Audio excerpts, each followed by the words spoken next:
Welcome to this week's edition of the MMA Analysis podcast. I am your host, Lance Fishel. We have a card this weekend. We have some good fights. The last couple cards I've watched pieces of. I was on vacation and traveling and stuff, and they were really bad. So low bar. I think we can go above it, possibly. Just like a little step over. But like tiny. It's not like we're leaping over the bar here. I actually hope so. I was gone for a week myself, and I came back and I saw a whole bunch of people tweeting like, "Oh man, the trilogy's finally here." It's like, what are you talking about? Finally, like these dudes fought 2 weeks ago. Yeah, and I'm happy Conor's fighting again. Like, I think the sport is better when Conor fights more. I think it's better for everything. You know, people complain about fighter pay all the time. It's good for the UFC. It makes more money. You know, stuff like that. You're on Conor's card.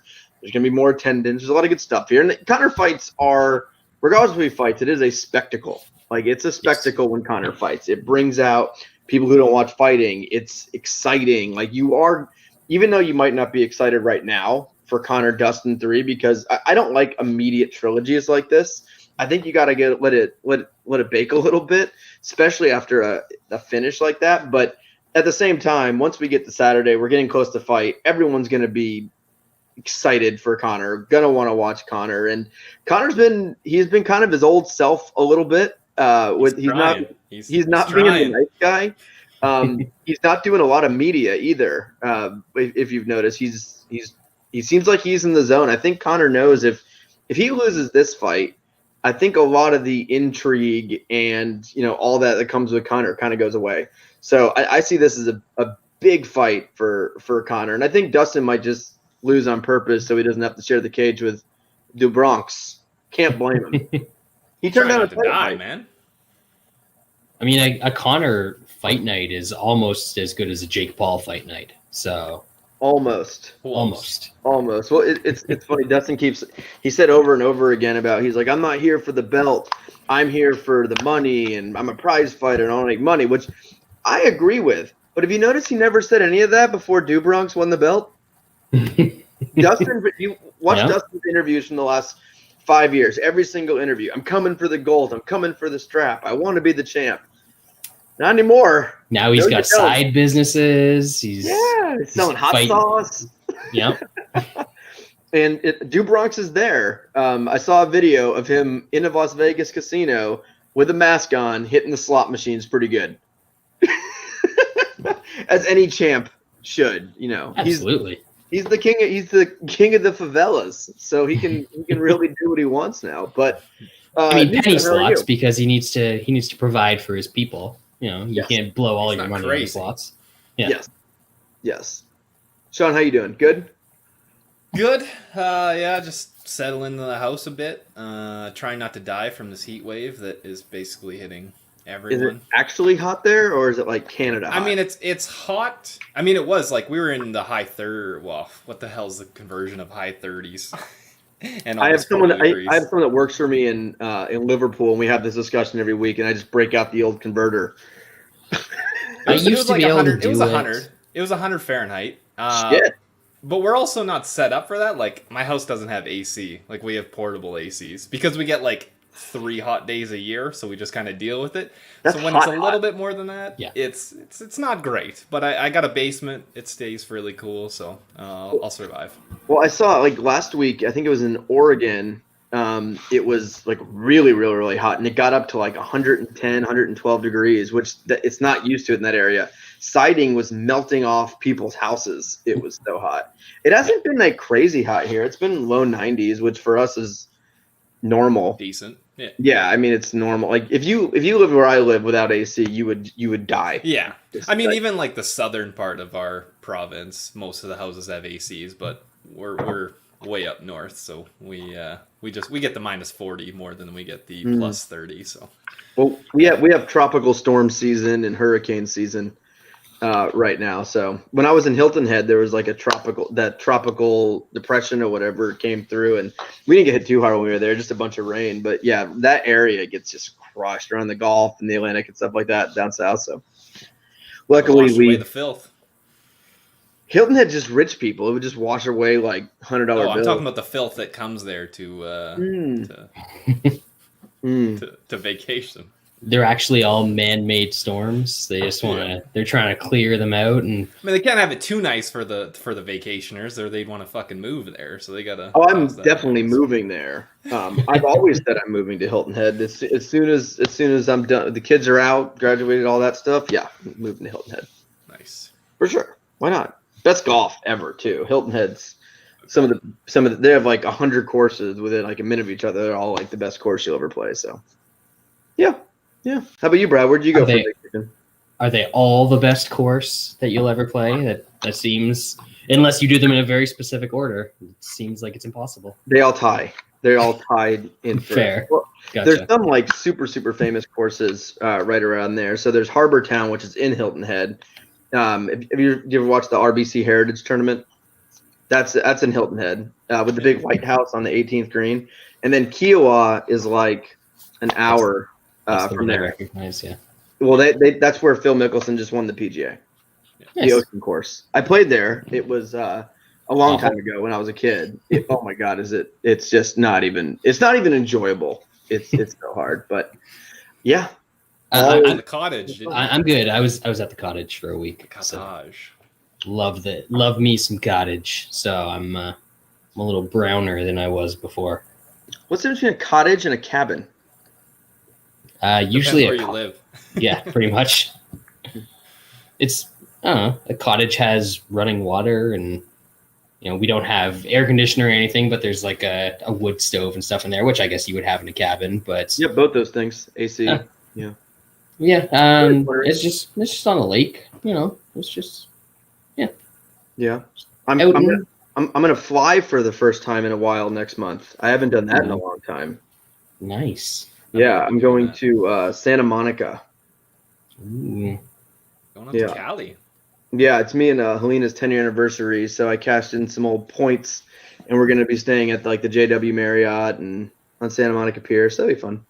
Nice. Yeah, mine, I guess we got married in the same year because mine is next week. Oh, you beat me. Yeah. Mine's August 20th, so you got me by a month. And then I got my Vegas trip for October planned, and I timed it perfectly with the work conference. So I'll be in Vegas double the time. It'll be 6 nights, but it's all free because I got the room comp from my personal side, and then my work pays for the other side, and then I get to comp my whole flight because it's work travel. It worked out perfectly. Living the dream, Lance. Yeah, absolutely. Life's almost back to normal. Traveling, moving around, it's all good. So we don't really have anything to recap, I guess, for last cards, unless there's anything specifically we want to call out, except for that French dude is super boring. Everyone's super impressed with it. It's boring. He's boring. There's no I understand when there's a skill, you have a certain skill level and you beat good guys and you're impressed by that, but can't we all just take a step back and go, holy shit, I don't want to watch this guy fight? Isn't that okay as a fan? Yeah. It's okay for you to say, yeah. I didn't watch that guy fight, so I'm a step ahead of you. Yeah, because it's the point of watching sports, not just entertainment for MMA or combat. We always use MMA and entertainment, like we always put that together. But sports in general is about entertainment. Why would you watch sports if you were not entertained? So therefore, if my goal of watching a sporting event is to be entertained, why would I watch that guy? Did you bet Volkov? Yeah, but that had nothing to do with it. That makes sense.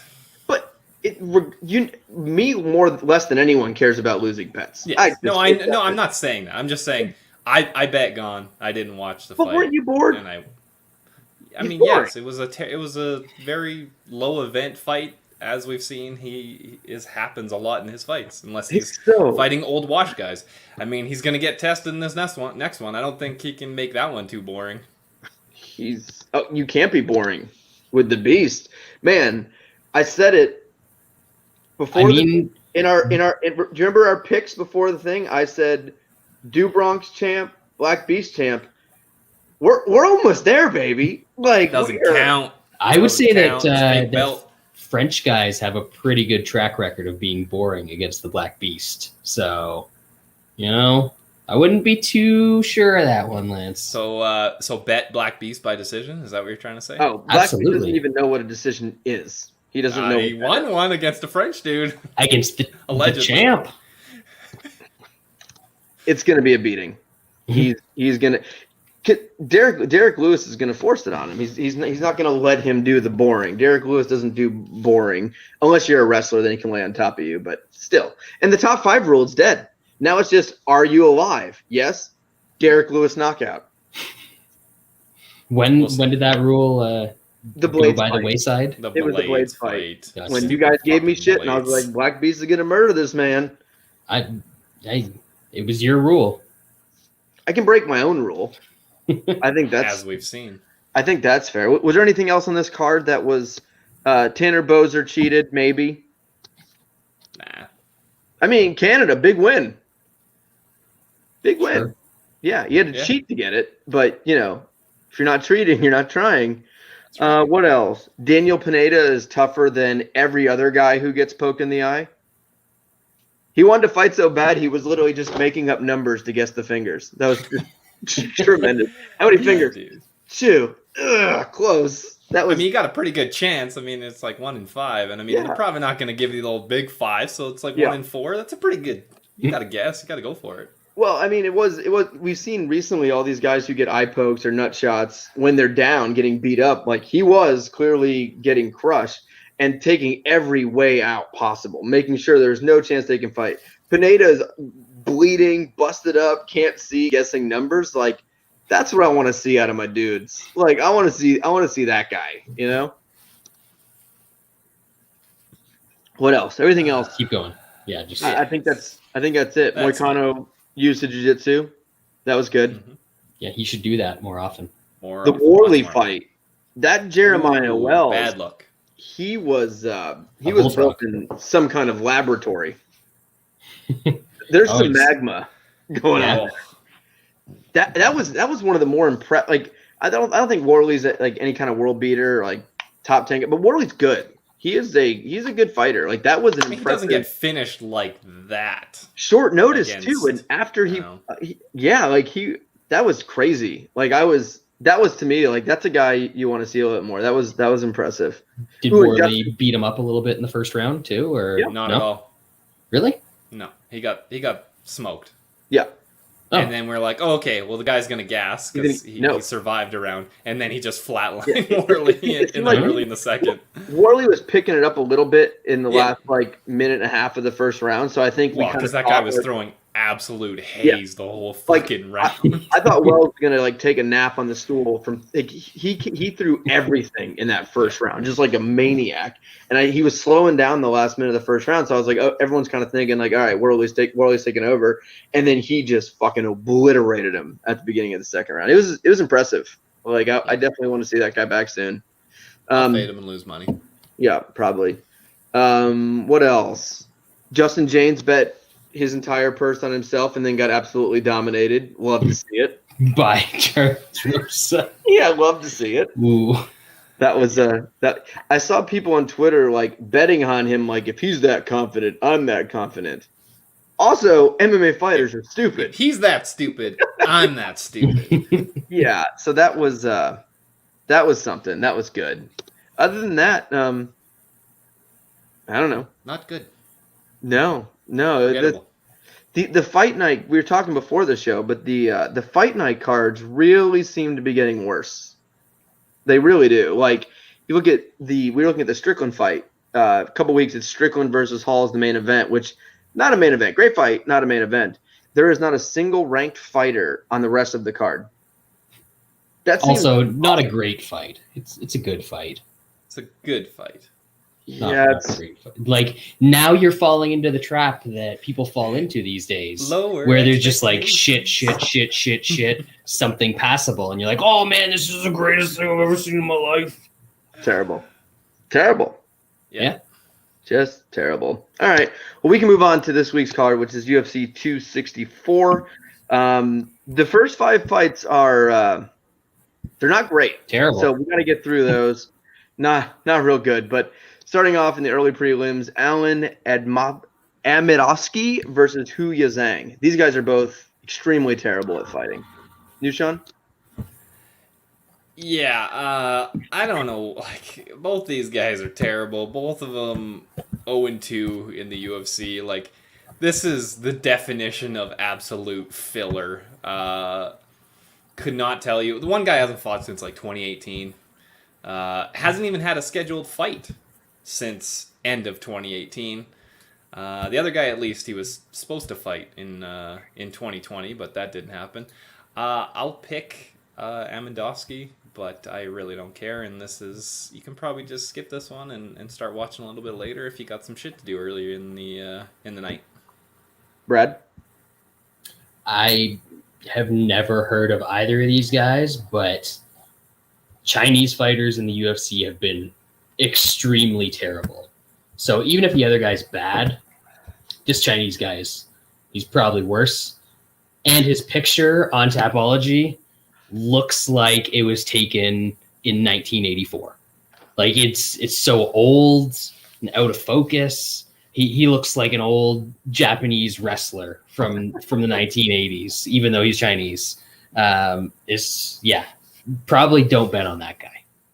Yeah, this is a great battle. You have a guy who got knocked out by John Phillips facing a guy who got beat by Rashad Coulter. And Cyril Asker. It's a tough one. I mean, they let these heavyweight guys just stick around because they still think fans want to see these sloppy heavyweight fights when we really don't. I don't even. This is at middleweight. Why? What? Why would they think the one guy? This is at middleweight.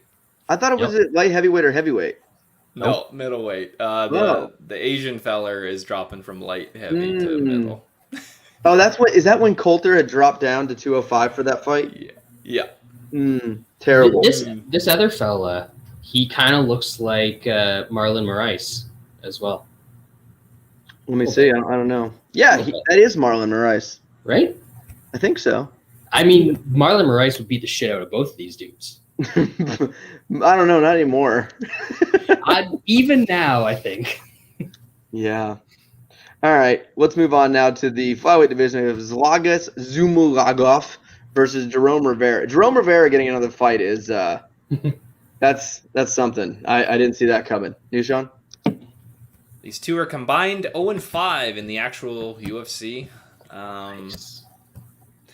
Zhumagulov, like, he had some all right wins before he came into the UFC. You know, I mean, they were close fights, but he beat Tyson Nam, Ulanbekov, who's in the UFC, I think, now, and he beat Ali Baggs by split decision. Like, had a little bit of hype. I mean, he is an absolute nobody, so I guess what can you call it, hype? But dropping both those in the UFC, I mean, Paiva is not terrible, but this is just not good again.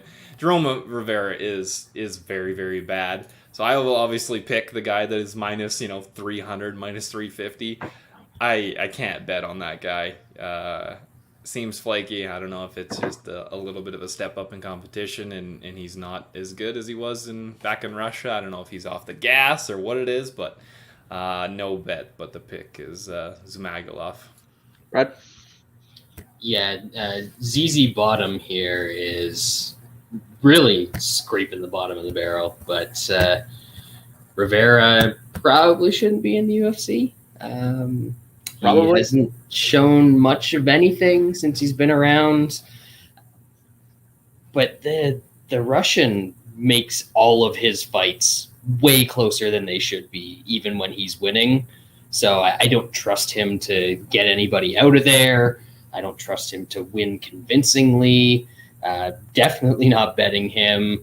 And after seeing Rivera's last couple performances, I can't even really consider betting him. So, yeah, I won't be watching. Yeah, Zhumagulov, I think a lot of people did think was going to be okay coming to the UFC. He has one of the best Sherdog pictures you'll find if you guys want to check that out. It's quite hilarious. But yeah, he's not great, and he's looked a little slow for the division since he's been in. Just hasn't looked great. But Rivera is really bad. Imagine losing 3 straight, which usually gets you cut, and those losses that are Nam, Shitty Figs, and Ode Osborne, and you get a 4th fight. being finished by two of those guys.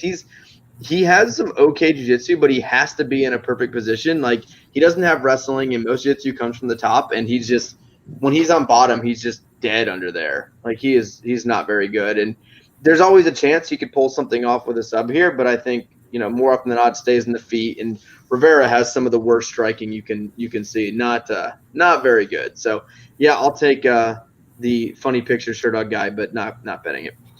All right, this fight's okay. I guess it's going to be boring. We'll see. It's going to be boring, but these are actually people Omari Akhmedov versus Brad Tavares. New Sean?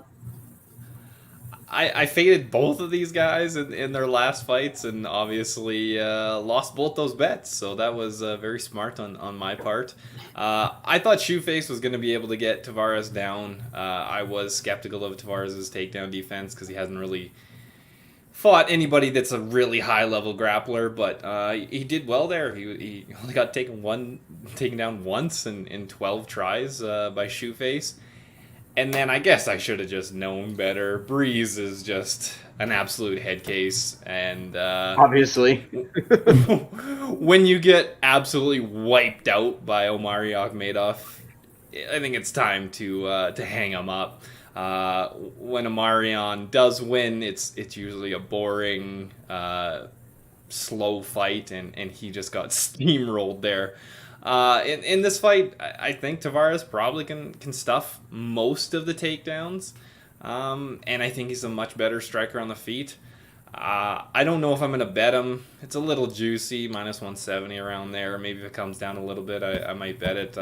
I don't really have much for bets on this card, so it might be one of those things where I just tap out and bet this guy because I have nothing else to bet on. But I'll pick Tavares to get a decision win.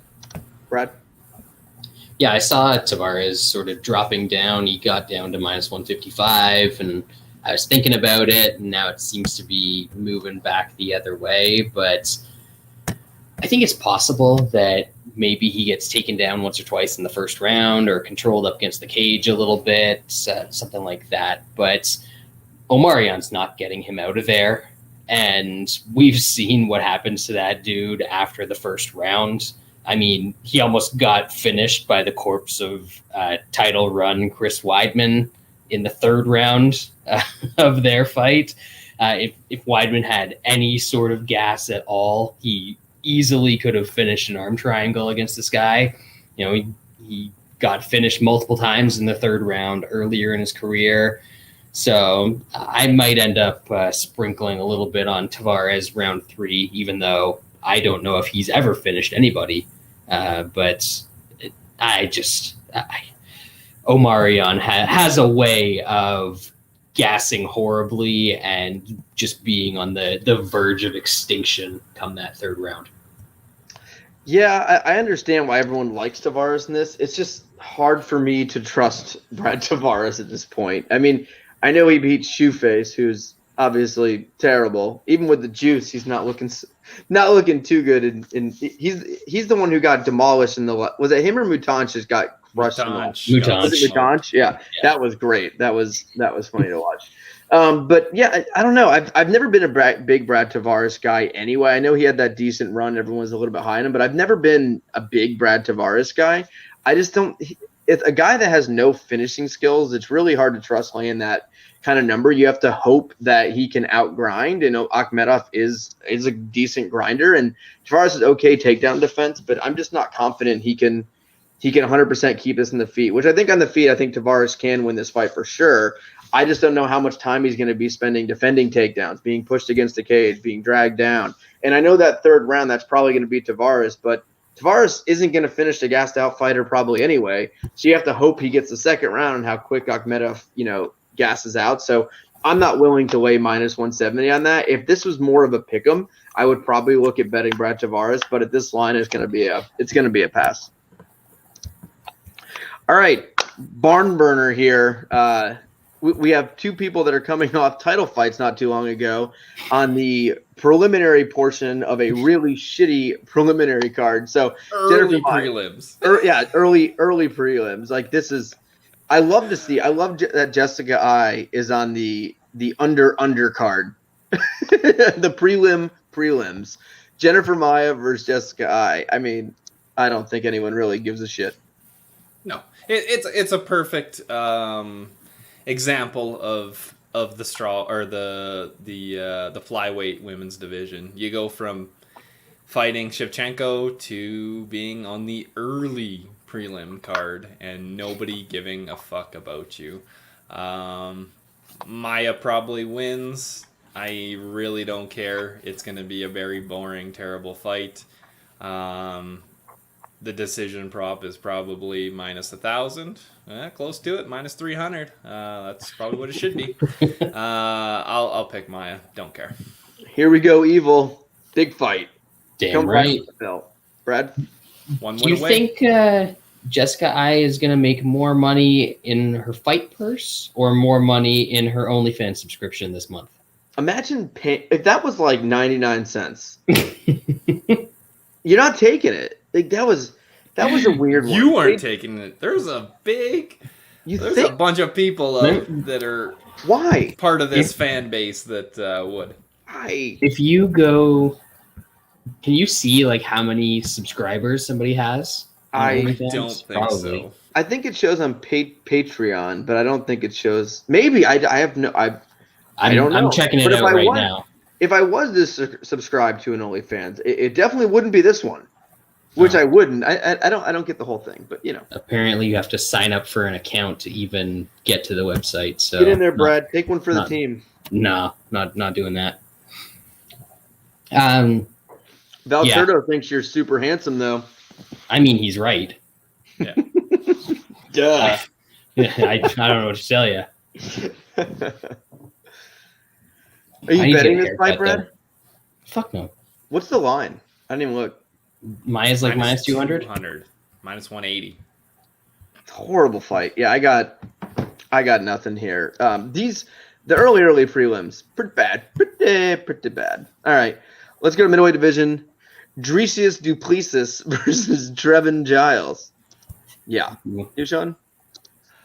I think I lost money betting on Perez last time against Duplessis. It was just like some plus 800 prop or something like that, but I just keep donating, as you can tell. Trevin Giles is another fucking head case. He might have put that behind him. I guess he looked good against Bevan Lewis. That is Bevan Lewis. The leads, it was still way too close for comfort. He's probably the better fighter. I don't want any part of this. The South African might turn into a South African, and Giles might get gifted a win here. I mean, fading South Africans has been pretty good in UFC. Who was the Ruan Potts? That was the GOAT. That guy was the best. They're all like that, but this guy, I think what threw this off is he went to KSW before he went into the UFC. So I think that's where it throws it off a little bit because he actually fought some people. Like I remember looking at some of the records from those South African guys. It was like someone be like 11-1 and they'd be facing someone that's like 2-12, and that's how they would get to the UFC. Right? Yeah, it was solid. Brad, what you got here? Fun fact on this fight. All of these guys' career losses have come in round 3. Are you going to bet round 3 prop both ways? Probably. Fight ends in round 3, plus 1,200. Oh, no, sorry. That's a different fight.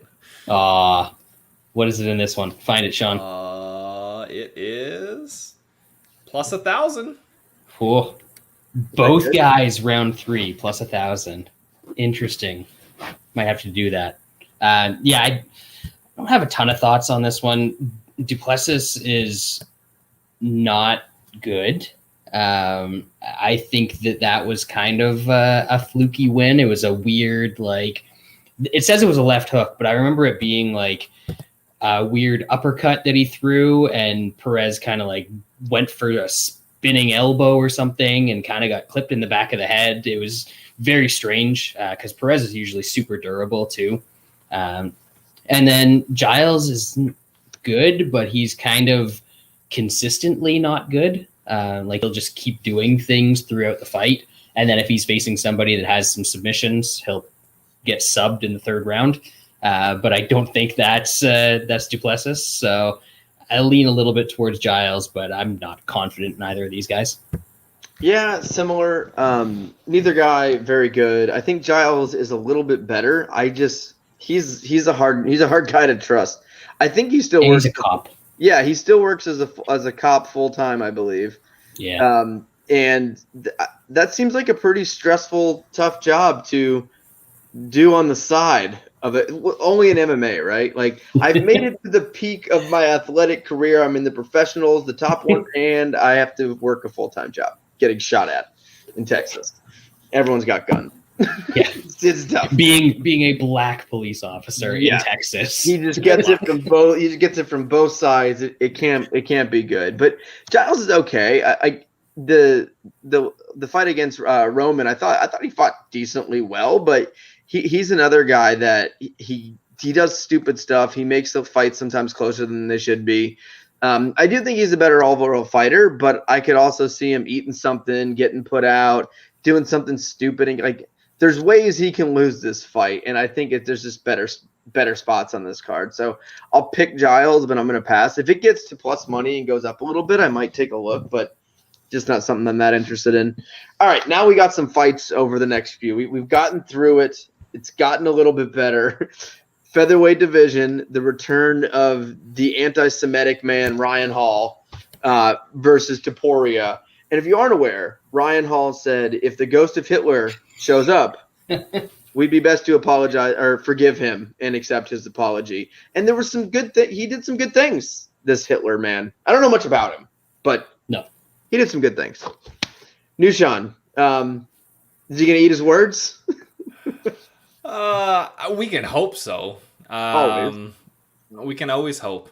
I think I'm a little bit higher on Ryan Hall than other people on this podcast. I think you're just higher than anyone else on this podcast right now. You may have a point. Yeah, Wes isn't on tonight. Yeah, unfortunately, so I got to take the crown. He hasn't really fought anybody good. That's fair. He has a weird fucking style. It seems to work for him. It makes for kind of annoying fights at times because he's butt scooting and rolling around. At times. Always? Literally always? Come on, man. He dropped fucking Elkins multiple times with the old hook kick and shit like that. Yeah, I hope he throws that a bunch against Topuria. I hope he just keeps spamming those things and see what happens. I've been really impressed with Topuria. What he did to Zalal was very impressive. I think we were kind of all on Topuria there, kind of just fading the COVID hype on Zalal.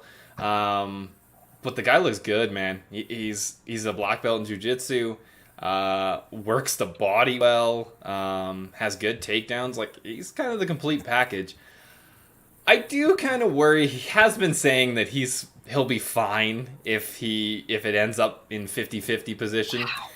Just avoid that at all costs. You keep this on the feet, you absolutely destroy Ryan Hall. You gotta put that up on the screen, Sean. Yeah, Hyper Blue. I know most people probably listen on iTunes, so if you're not watching, Hyper Blue said that Jessica I he took one for the team. He said, and he made Appreciate an account. you. Appreciate Jessica I has 500 OnlyFans subscribers, and it's $30 a month. I'm making an OnlyFans. Let's see it, I'm rocking a way better bod. I mean, I know that Valturdo would. He's subscribed to mine. Yeah. That's some nice income right there for Jessica.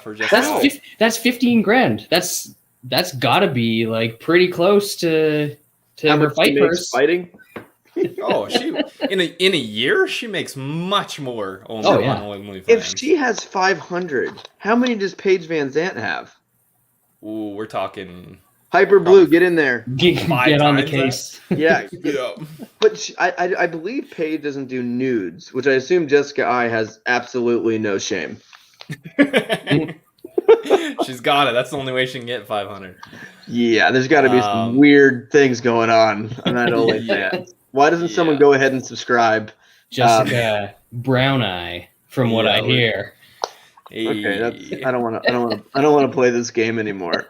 Yeah, but yeah, I think Topuria is good. I think hopefully he's just talking shit. Hopefully he stuffs the takedown, doesn't dick around on the feet, and just lights Hall up, or doesn't mess around on the ground, and he just lights Hall up on the feet, because I think he can do that. I'll probably end up betting Topuria, but would I be surprised if he gets knee barred or some shit like that? Yes. I wouldn't, because Hall seems to be good on the feet or on the ground. But is he though? Footsies. Is he? In the last 7 years, he has one sub win, and it was against BJ Penn. Is he good on the ground? One sub in 7 years against BJ Penn. Highly motivated, in shape BJ Penn, 2019, of course. The guy is a complete scam. Complete scam. Huge fraud. He's also only fought like he's been in the times UFC in the last since 5 years. 2015. 2015. Yeah. George Johnstone had a good one. Goats are always showing up and apologizing for things. It happens all the time. Hall sounding like his physical Tourette syndrome is becoming verbal. Jeez.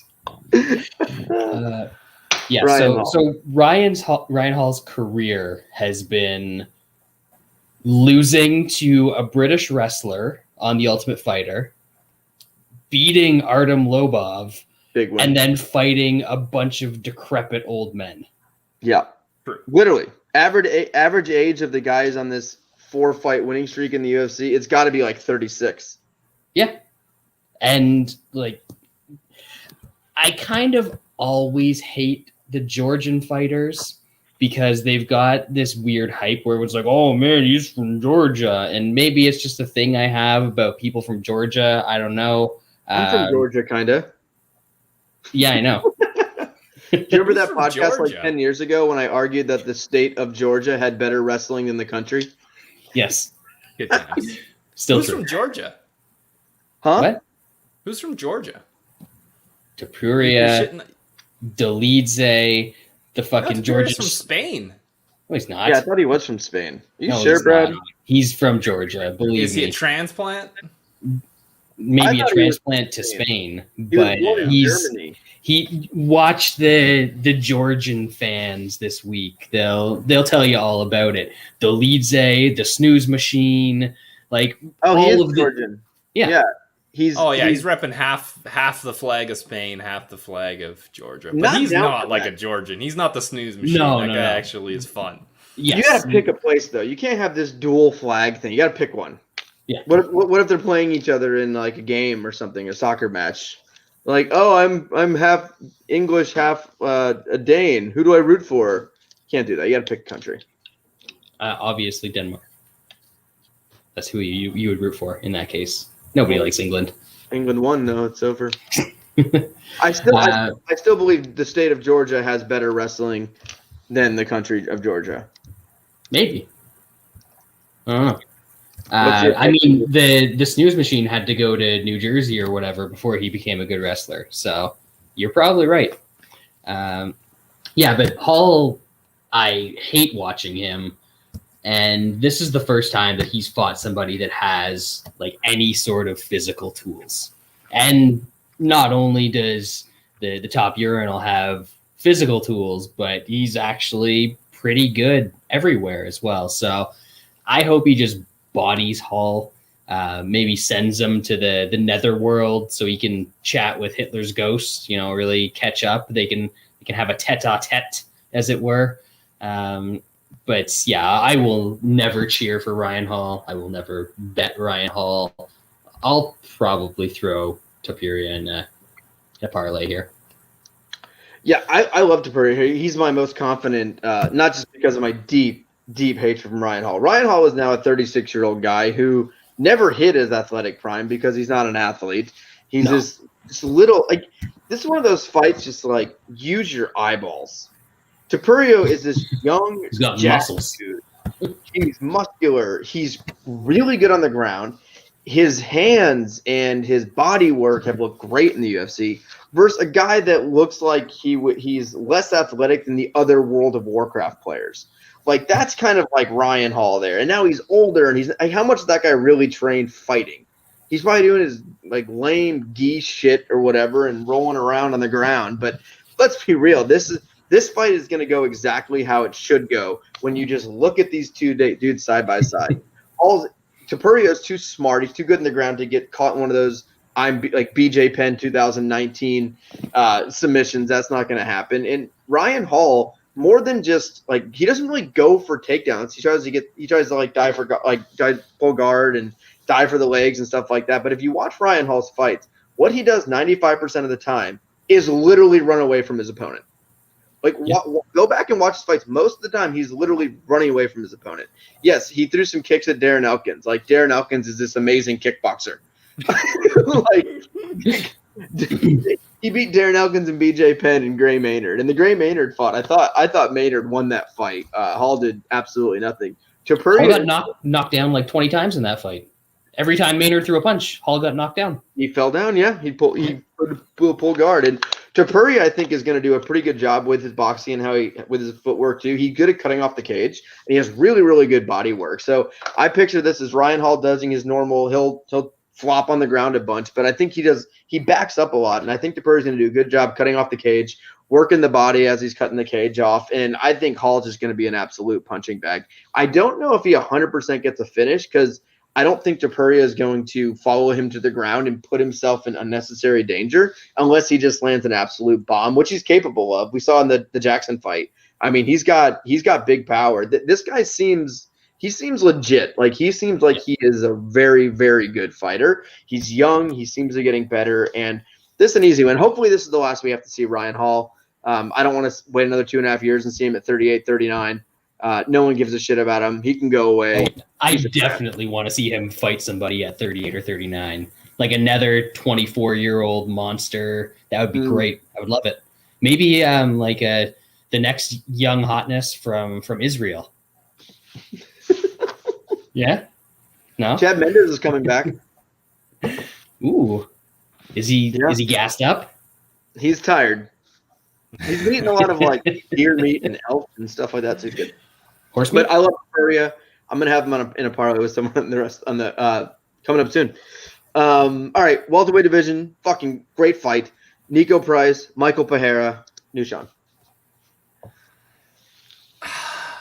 Man, I feel like if anybody is gonna force Michel Pereira to go back to old fun Michel Pereira, it is Nico Price. I just don't know if it happens. Maybe he just does with how much volume Nico Price throws. Maybe he just makes Pereira go for it. Man, Pereira might actually take Nico Price down and fucking lay on him. And that would be sad. That would be sad for the violence gods. But man, I honestly wouldn't be surprised if this fight goes to decision. Both these guys are pretty tough. Nico Price is probably too tough for his own good. Pereira, we haven't really seen hurt. I know he got finished way back when by Dusty Toads, but in the UFC he hasn't really been hurt, but he hasn't really fought anybody good either. I mean, I guess Chaos Williams throws some heat, but he didn't really seem to care when he fought him. I'm kind of eyeing up goes to decision at like plus 150. I'll pick Pereira. I think he has a little bit more skill, and he might be the smart one that just decides to be boring in this fight. But who knows? I think it would be awesome if this turned into an absolute shit show. Even if he's not boring, I think that's okay here. Brad? Yeah, I hope he's not boring. And all of the people that are like, oh man, this dude is too wild and crazy to be successful in the UFC. I hate all of you. Like, you're the worst. You're the worst kind of people. What is wrong with you? Because he was never going to go for the belt, so you might as well just have fun while you're here. Win some fucking fight of the nights. Yeah. So it's weird because he's got like a million losses. He had a bunch of losses on the regional scene, but he was also super young, and he was one of those Brazilian guys that just had a million fights. Like his first fight was in 2011, and he's now only 27 years old. So like do the math on that one. But he's still young. I think he's still getting better. I don't necessarily think that means he's getting more fun. But like Sean said, Nico Price could bring the fun back out of him. And even if that's not the case, Price, in his attempts to do things because he's not technically good, he has to leave openings for his opponent. So whether that's openings for strikes or openings for takedowns, I think those will be there for Pereira. And unless Price just catches something, which is quite possible because we've seen he's landed some silly shit in the past, I think that Pereira is probably going to control a bit more of this fight. And I don't know what the decision prop is. I know fight goes to decision is like plus 150 in that area. So I guess Pereira by decision might be around like plus 300. That seems like could be worth a stab. Yeah, I like Pereira a good bit here, and I think everyone keeps saying, like Sean said, like if he fights smart, he definitely wins. I think if he fights like a lunatic, he wins maybe easier. I think he has the better chin than Nico Price. Nico Price is outrageously hittable, so if he's doing all this wild shit, he's probably going to be connecting, and he's probably going to drop him. And if they go blow for blow, I think Pereira has more power and he has a better chin. Where he gets in trouble, if he's getting all wild, maybe he gets taken down and does stupid shit like that. That's not Nico Price is not going to be shooting. Nico Price would cut himself if he shot a take. That's just not what he's going to do in this fight. If anyone shoot, it is going to be Pereira. But I think if he fights smart, I think he can pick him apart, be more technical from length. He's really long, maybe even working a takedown. You don't know. And I think if they're wild and crazy, I think he wins as well. I think his chin and his technical striking is just better. And I think he's going to dominate in this fight. I think the line is actually criminally low. If we like, Nico has some fun finishes, and he does have this freaky power in weird spots, which we've seen. But this is also a guy who went, back and forth with a completely and utterly washed cowboy not too long ago, and we saw what Alex Morono just did to Cowboy, and that was Nico Price's last fight against Cowboy. And I don't know. Those beatings have to take effect. Pereira hasn't been in as many wars as Nico Price has. So I really like Pereira here. I'm actually going to be parlaying him with Topuria. I think it's like plus 140, something like that. And I think both those guys are pretty solid winners. All right, let's now move up to the final fight of the prelims, the welterweight division. On the comeback trail, trying to get to that strap, the natural-born killer, Carlos Condit, taking on Max Griffin. New Sean, this is going to be – it could be sad. I think even if Condit wins, it's going to be super boring and sad where, yeah, every time Carlos wins, even though we bet on him and he wins, it's still a little sad because he used to be this psychopath, and now he's a boring point fighter, but you got to do what you got to do. The coffee business didn't pan out when he opened his coffee shop, I guess. I've lost money betting against Carlos Condit. Never do it. In the last two fights. And so I'm thinking about losing some money again, betting against Carlos Condit. I don't know what happened in that Court McGee fight. I don't know if Condit slipped him a little baggy so that he didn't shoot or what was the deal there, but I honestly think that Max Griffin can easily out-wrestle Carlos Condit and lay on him for 3 rounds. On the feet, I think Griffin has more power than him. I think obviously Condit has better technique, but at this point in his career, I just don't know if Carlos Condit is ever going to be better than beating Matt Brown at 40 years old or whatever he is, and Court McGee at almost 40 years old. This is like Max Griffin is not that good, but this is still a decent step up from those ghosts. Matt Brown's back. Did you not see his last fight? Fully back. Mm-hmm. I cashed on that one. Yeah, we did. I'm like I said, I haven't bet it. probably going to lose some money fading Condit. He has so many holes, and he doesn't seem to have much power. Max Payne, Griffin, is 35 years old. It's not like he's young, but it seems like he is in better fight shape than Carlos Condit. So I'll take him to win decision. Condit's fucking tough. I might look at Griffin by decision or putting Griffin in a small parlay. At least Condit used to be good. He That's got that true. going for him. Griffin was never good. No, Brett. Yeah, so Griffin's won his last 2 fights by knockout. The 2 fights before that, he actually got more takedowns than his opponent, and he lost those 2 fights. So I feel like he's learned his lesson. He's not going to shoot takedowns anymore. He knows that's not a good idea. And obviously, when you're fighting Carlos Condit, not a good idea to shoot takedowns because, I mean, did you see his last fight? He out-wrestled the shit out of Matt Brown. Matt Brown had top control for 6 minutes of that 15-minute fight. How many takedowns were there, Sean? You're looking at it right now. Yeah, but you? Matt Brown's an elite wrestler. Yeah, exactly.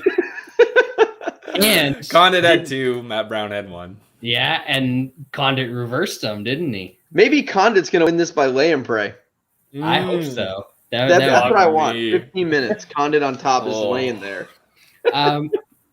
Honestly, I'll probably end up with a little bet on Condit because I hate myself, and he needed to take a little time away. He needed to plug back in and get that conduit recharged. It's a new Carlos conduit. It's a solar powered conduit. He's ready to go, and Max Griffin, he's not ready for this level. And Nick Diaz is already ducking Carlos, except in the Robbie Lawler fight. Like, That's don't the want fight to, after this. That's the fight after. You don't want Nick to avenge Robbie. that beatdown that Carlos put on Nick. Damn Oh right. my god. Yeah, I hope they make the all of those fights 5 rounds because Diaz isn't ready for that stuff anymore. Why are you acting like Nick Diaz is actually going to show up to a fight? Like, that's the most ridiculous thing. He hasn't won a fight in a decade. He's not showing up anywhere. Did I have 3.5 or did I have 2.5 for the amount of Diaz fights in 2021? Yeah, I think it was over 3.5. I think you over 3.5. I might get close. Derek Sparks, Diaz 125, of course. Damn right. Wait, across cast, like how many fights? I cast such a large bet on Condit over Nick Diaz. Just easy money. I like Condit here. I do think this fight's going to be on the feet. And Griffin's not a great striker. Yes, he has some decent power, but I think Condit's the better technical striker. The thing that Carlos, I think, has lost the most, like Sean said, is his power. He has negative power now. It's like what made Condit so exciting was he had that freak power in his kicks and his knees and his hand. He doesn't have power anywhere, but he still has okay technical-ish striking. And I just think this fight's going to be on the feet. And if you're giving me Carlos Condit plus 165 against a guy who's not a very good striker, I think that's worth taking a shot. Or Griffin takes a shot and then just grapple Condit, just starts wrecking him. Just too much wrestling background. He's a new man. Like, maybe we'll see Condit just spamming takedowns. Just all fight, just spamming takedowns, pushing him against the cage. There's a lot that can happen here. I'm going to bet on Carlos Condit. I think it's worth a stab. All right, let's now move on to. We can almost skip these first 2 fights, honestly. The biggest loser in UFC history, Sean O'Malley, faces some dude. Apparently, they offered Ricky Simon the fight, and he said he needed to go up 5 pounds because it was short notice. So O'Malley said, "Nope, never mind. I'm going to fight this dude I just found at Subway." Yeah. Yeah, I don't give a fuck about breaking down this card, but if you're on SureDog, you should see who Chris Moutinho beat in Cage Fury last time. Good guys. The guy that he beat, Andrew Salas's picture in fucking SureDog is a beauty. This is the type of guy. He just beat a 6-6 fighter, and now he's fighting Sean O'Malley on the curtain or the opening. Oh, that guy, pay-per-view. Andrew Ice Cold Solace. That UFC needs to give this guy a shot. Look at that guy. That's good. He brings it. He fucking brings it. We don't need to break this fight down, obviously, but Sean O'Malley's. I don't get how this guy has a fan. Like he has to be one. Your old Lance. I don't get it either, but I don't know. I just don't get it. Like the guy, he's not good. He's a giant loser. No friends. Been a loser his whole life. And now he thinks he's cool. He dyes his hair and stuff. He avoids fights. He fakes injuries. What's to like about this kid? I can't. Because he smoked a joint with Snoop Dogg? Okay. Cool. Like, Yeah. God, I hate this guy. Anyway, he's going to beat this kid. But who gives a Easily. shit? He's going to beat this kid and then talk a bunch of shit. Because that's what he does. And hopefully he, like hurts himself. Maybe he'll fake another injury again. I can only hope. Maybe he'll just break his ankle again in this fight, and Yeah. he'll lose to this dude, and then he can get cut, and we'll never have to hear from him again. What a soft man this guy is. This is the card, or the entire card is people that guys act like they want to watch, but nobody actually wants to watch O'Malley or Ryan Hall, Greg Hardy, like the guys that are supposed to be draws but aren't anywhere close. Yeah, I want to. I would love to see the Ricky Simon versus O'Malley fight. Oh yeah, because that would be just a. When the rumors started coming out of Simon versus O'Malley, like I was like at my laptop, like hunched over, just I don't care what notice it is, I don't care what weight it is. That would be just an F. Like the UFC's never. The UFC and O'Malley are like, no, I don't want that. I want that. That is not the reason. Simon came out and said, give me the fight. O'Malley tried to act tough by saying, sure, let's do it. Oh, my God, you're going to be 140? Nope. Can't. Dana was on the phone and said that he was going to fucking wrestle hump him. Simon would have murdered him. Dana, this guy. Simon would have finished him for sure. This guy is popular for no reason, but he's popular. And Dana has to protect him while he can. I mean, hell, Vera was the perfect fight for him. He still lost that fight. Man, fuck this kid, though. Fuck him. Anyway, let's move on. Aldana, Kunitskaya, or no. It makes me angry that this fight's on the pay-per-view because they have to put a woman's fight on the pay-per-view main card for some reason. It's a fight night card, whatever. But when I have to pay money or someone's paying money for a pay-per-view, I feel like Nico Price versus Michelle Pereira should be in this place. I know they want some bangers in the prelims or whatever, but like if someone's giving money, you should not have to sit through Aldana versus Kunitskaya. You shouldn't have to. Yeah. I get it when they want to put fun prelims on a card that they need more people to buy. Yeah. Like that last prelim, make it an awesome fight. Maybe you'll get a couple extra pay-per-view buys. But there's nobody that's going to be like, you know what? I'm kind of thinking about buying this Conor McGregor card, but I'm not going to do it unless the last prelim's real good. Yeah, Carlos Condit, Max Griffin is really going to push me over the edge to buy a Conor McGregor card. Yeah. And then it's like they make you pay. It's like we got to watch O'Malley versus a bum, Aldana versus Kunitskaya, and then Hardy Tuivasa is going to be terrible. It's like you have to, and then Wonder Boy, possibly the most boring fighter in the UFC. There's a chance that we're going to have 4 just completely awful, disgustingly bad fights, which hurts the UFC. When you don't stack the one downfall of not putting Conor in these big cards is let's say you're the first time, like, I'm going to buy this Conor card. I'm going to do it. I'm going to purchase pay-per-view. This is the first pay-per-view I've ever purchased. And then you buy it and you pay your $70 and then you watch those 4 fights and you're like, oh my God. I'm never doing this again. No matter what happens in this fight, I am never buying another UFC pay-per-view again. It's a boxing pay-per-view. You show up for maybe the co-main or you just show up for the main. It's different. The UFC is actually trying to gain a bigger fan base to watch because they do so much of their stuff for free. But they do so much stuff for free. They want more viewers on ESPN. And they want more subscribers on ESPN Plus, all this stuff. So if they should take advantage of a Conor McGregor fight and stack the card so those 1.5 million people that buy the card and the 100 million people that steal it, maybe because they're tuning in, they'll watch it. Like I watched the last Jake Paul fight. It was horrible, so I'll never watch it again. But it's like you can attract people to your sport or to your company by putting on good cards. Yeah. The other thing is you put good, exciting fighters on the undercard of a Conor fight, and maybe he sees one of those guys, and they're like, "Oh, I would want to watch that guy again." Yeah, Yep. well, maybe not versus Ryan Hall, but like I'm putting a guy like Topuria on the pay-per-view.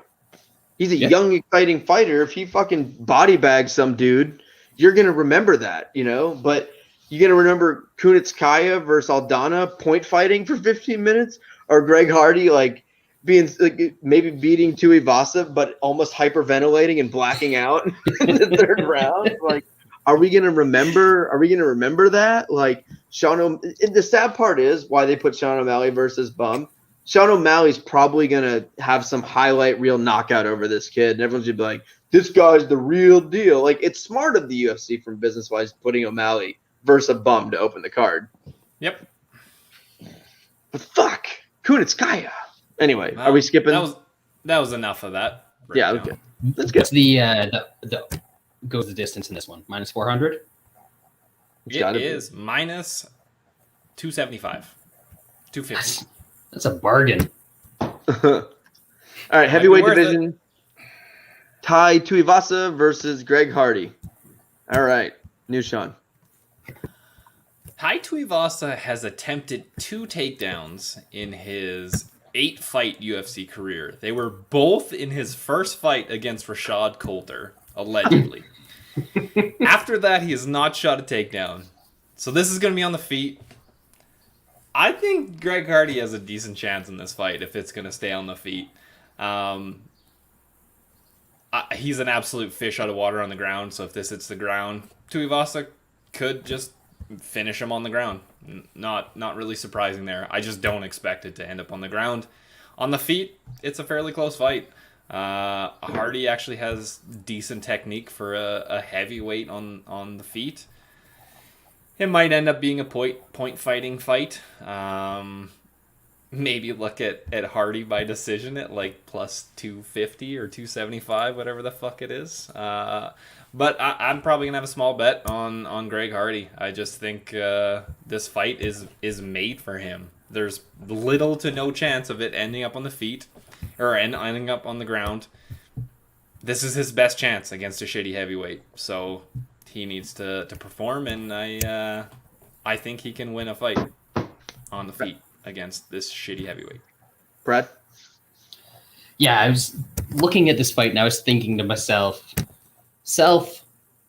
what would Sergey Spivak do to both of these dudes? And then I remembered that Sergey Spivak already beat the shit out of Tai Tuivasa and would do the same thing to Greg Hardy. And yet these guys are on the main card of a Conor McGregor pay-per-view. I just think there's quite the difference in terms of athleticism here. Even though like Tuivasa is not like a complete tub of a human at heavyweight, he's, compared to other heavyweights, but compared to Hardy, he's way slower, shorter, doesn't have the same reach.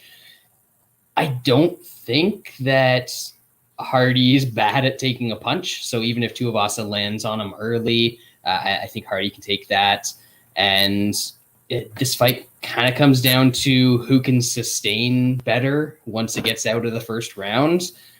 And I almost think it's Hardy now that he's learned how to kind of throw straight punches, because Tuivasa is just all about his looping shit, and it doesn't really work against anybody that doesn't completely suck. And I think, early in Hardy's career, we thought there was some potential that he'd turn into a good fighter. That's completely out the window at this point. There's holes in his game that he's never going to close. But against guys who aren't going to exploit him on the ground, I think he's still fine in most of those cases. And this should be one of those. I don't think that Tuivasa is going to come out here and out-wrestle anybody. And honestly, even if he attempts takedowns in this fight, I'm not sure that he's going to get them against Hardy. It's not like he's been getting completely out-wrestled by bums. And the guys that are dominating him on the ground, like a Tybura, guys like that, are good grapplers. So I think Hardy's fine in here. I think this is one of those ones where it's heavyweight. It's a pretty close fight. You're actually getting dog money on the significantly better athlete. I'm going to take it. I don't have a lot of bets on this card, so I'm going to take that one.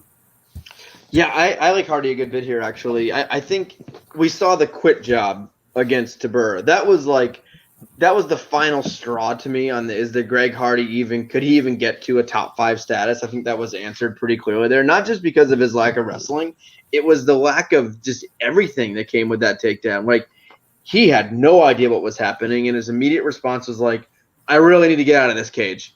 And the quickest way to do that is just stop moving. Like, if I just stop moving, they're going to let me out of this cage. I can get my inhaler. I can call it a day. I can get the fuck out of here. But with that said, I think this fight takes place in the feet. I think, like you said, even if he goes for takedowns, Hardy is such a better athlete and just he's faster and more athletic than Tuivasa. Even if Tuivasa says, hey, I'm going to attempt a bunch of takedowns, Hardy can move out of the way pretty easily. He can shrug the takedowns. He can underhook and get out of there. And I think it's going to be on the feet. And I'm not worried about Hardy quitting or getting dropped from a punch by Tuivasa. Hardy's gotten hit a little bit in the feet. We haven't seen him hurt per se. And like, it's always in the ground where we see him, even against Volkov, right? Like, he got beat up on the feet, but I never thought at any point Hardy was just going to get knocked out or anything like that. And I think he's just a big, tough guy in the feet. I don't think you're going to put him out of there like that unless you're talking about like a Ngannou or Derek Lewis, guys like that. Like, I don't think people are just going to one punch knock out Greg Hardy. So, and cardio wise, probably maybe edge Hardy, maybe a toss up. It's definitely not a big edge for Tuivasa, that fat piece of garbage. And we're getting plus money on Greg Hardy in a fight that I think is going to be on the feet for 15 minutes. I wouldn't even be surprised if Hardy did get a finish in this fight. If maybe second round, Tuivasa slowing down a little bit. And I think the one point that Brad brought up that's most important here is straight punches. Hardy learned to throw straight punches. He did get better with his hands. Tuivasa still throws those looping shots. He still gets hit a lot. And Greg Hardy, when he connects, does hit pretty hard. So I like Greg Hardy here at plus money. This is going to be the consensus bet of the week on Greg Hardy plus 110-ish. Yep. Yeah. All right, co-main event. Chance to be boring. Welterweight division. Gilbert Burns, Wonderboy Thompson. News, John. I think it's going to be boring. Gilbert Burns has come a long way with his striking, as we've seen. I mean, he was even able to rock Usman, but I think in a fight with Wonderbread, he's going to struggle. I mean, Wonderbread's a tough nut to crack. There's a lot of guys that have been hypnotized by him and just can't figure him out. I think Wonderbread's going to have good enough takedown defense. I don't think Burns is going to be able to get him down. So this is going to become a point fighting, striking affair on the feet. And it's going to be probably boring, which is kind of sad. Like, I know this is kind of who Burns has to face after losing.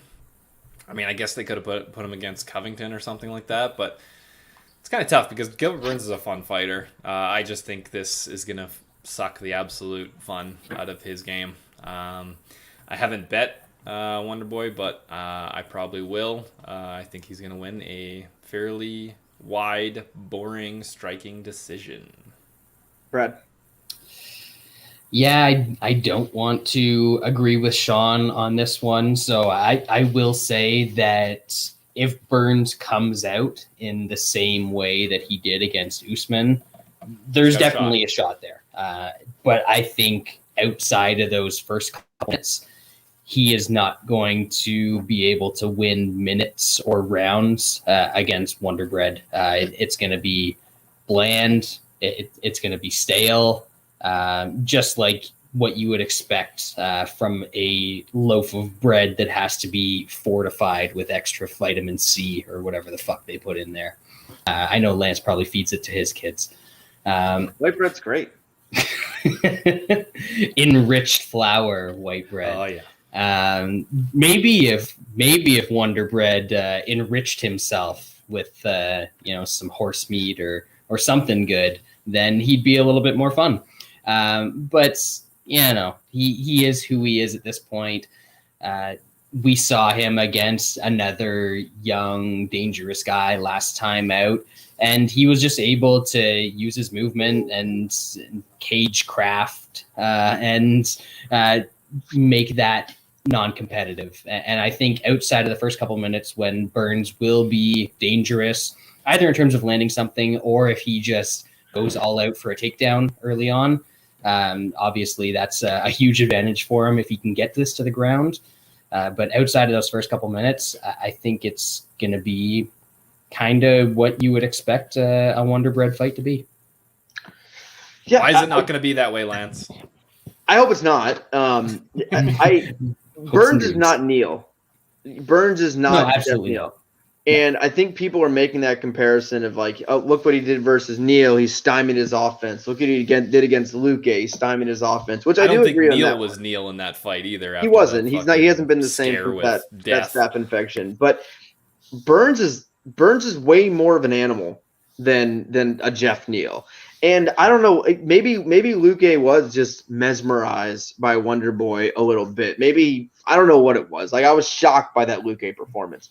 I don't feel like Burns is that dude. I don't think Burns is the dude that's going to be tentative, that's going to be scared to move in and out. That's what happens with Wonder Boy. He has the weird stance and everything where you're scared to go in because you don't want to be countered. I don't think Burns gives a fuck. Like, I think Burns is the kind of guy that's going to charge in there, that's going to go after him, that's going to kind of fight with reckless abandon. And I don't know if he can get a takedown. I don't know if he'll try. He might try. Maybe that's part of his game plan. I don't know, but if he does get the fight in their ground, that's obviously a gigantic advantage to Burns. But I think Burns, he needs to fight like he did Usman. If he comes out and puts that pressure like he did on Usman on Wonder Boy and hits him like he did, I think he can put him out. I do think Burns has a better chance than people are giving him. Wonder Boy is still an old man. He is old, and I know he beat a guy that's still recovering from staph infection and a dude who just stared at him for 15 minutes and got hit in the face. This ain't that dude. This is probably Gilbert Burns is probably the hardest fight that Wonder Boy's had since Woodley tried fighting a long time ago.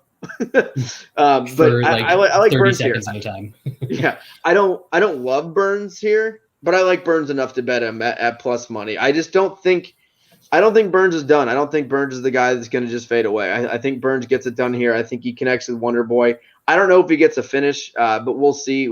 Wonder Boy doesn't face many guys who just charge at him and be aggressive, and we'll see how he deals with it because I think that's going to be Burns' game plan.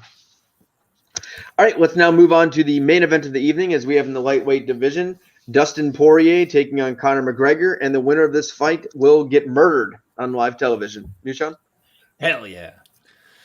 I like the under 2.5 in this fight. McGregor's been to the third round 3 times in his career. When he tore his ACL against Max Holloway, the second Diaz fight, and the Khabib fight. His path to victory is winning and winning early. I think he knows that. He seems to have the power to do that. I thought he looked decent early on, even while taking those calf kicks and getting countered a bit. Devastating calf kicks. Those devastating calf kicks. Lame. He was still able to rock Poirier. Like, Poirier wasn't looking great early on in that fight, even with the offense he was throwing back. So I expect Conor to win early. If he doesn't finish early, Poirier does have good power, and at this weight class, I don't know that infamous Conor McGregor chin is if it's actually real, because he hasn't fought that many hitters at 155. He fought Nate at 170. We all know Nate can't really punch that much. What are you talking about? Poirier can punch. Nate almost knocked out some guy I've never heard of in the 5th round. I know, exactly. You've never heard of him, so he must have a glass chin.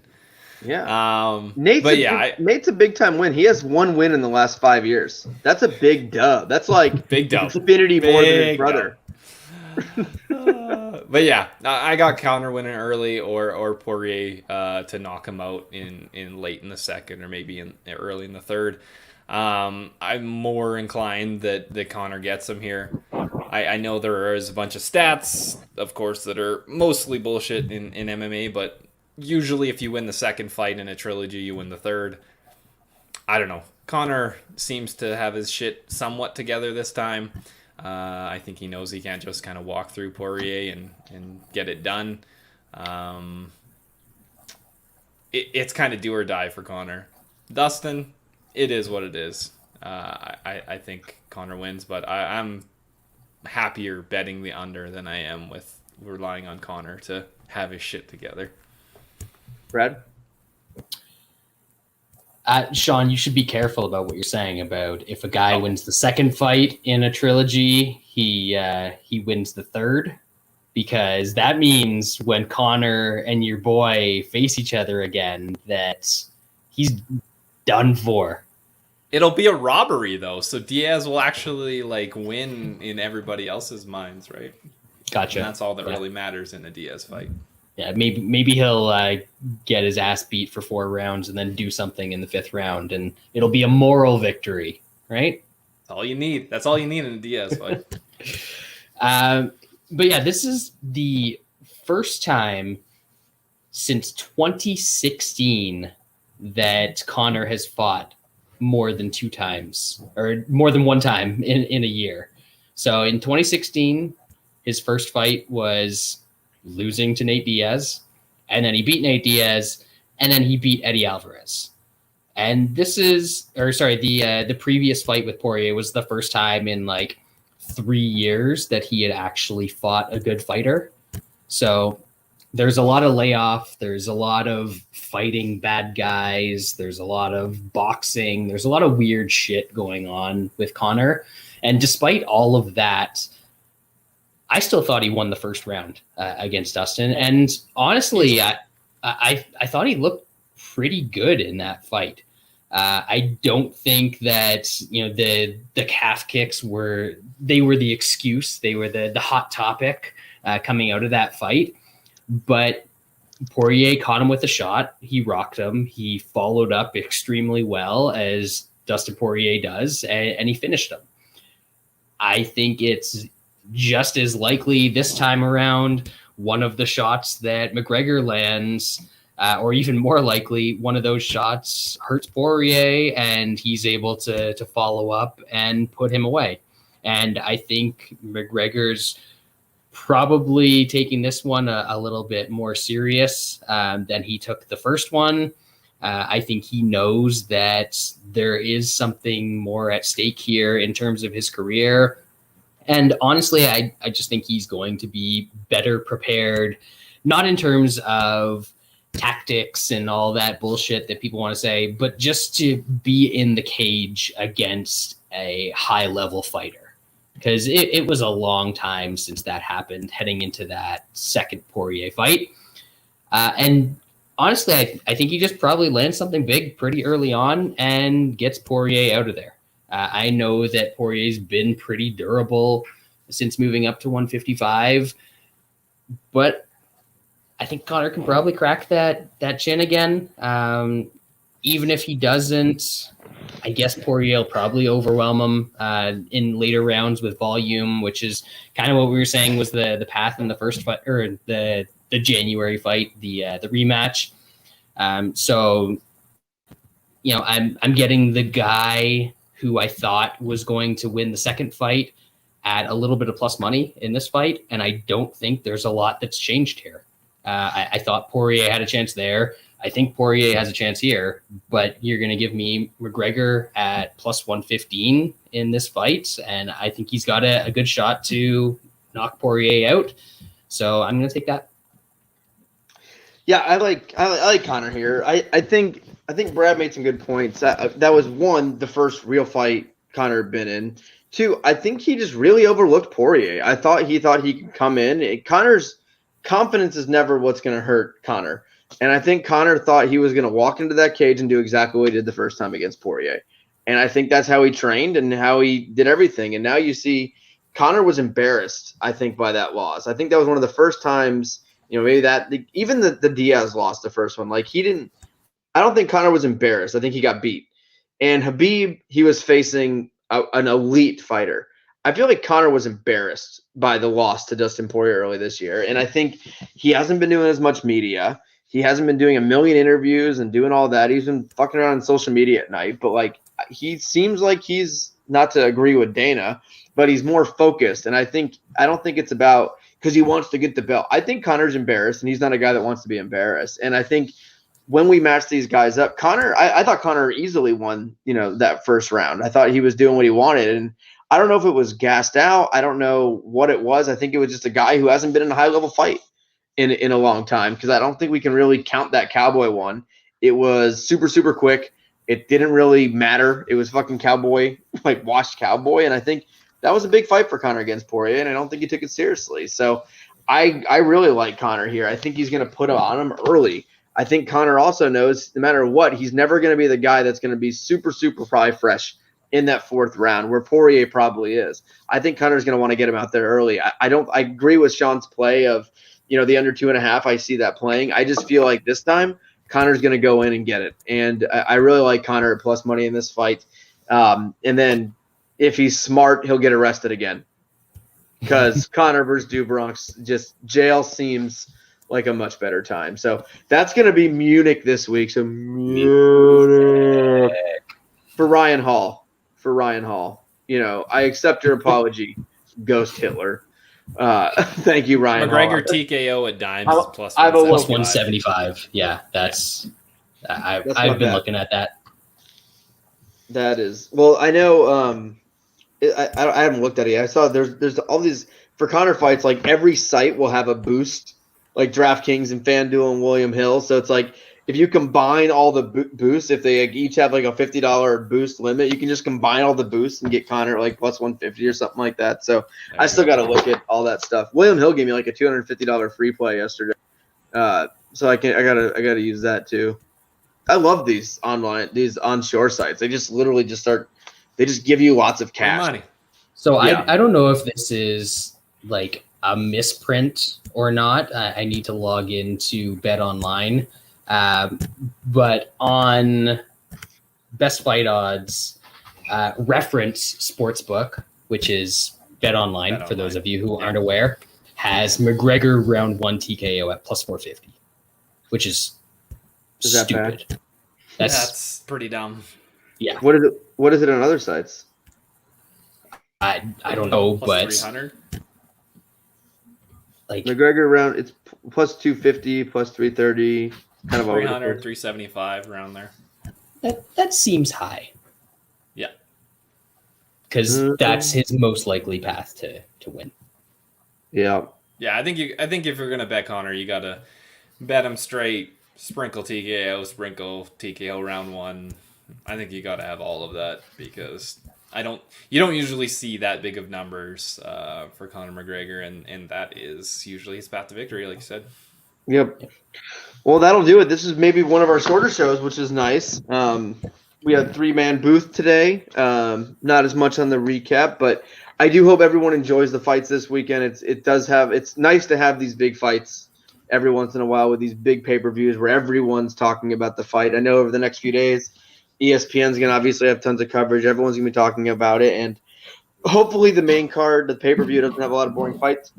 So we're getting punished by watching Kunitskaya and a bunch of other fights moving into Conor, but it is nice that Conor's back.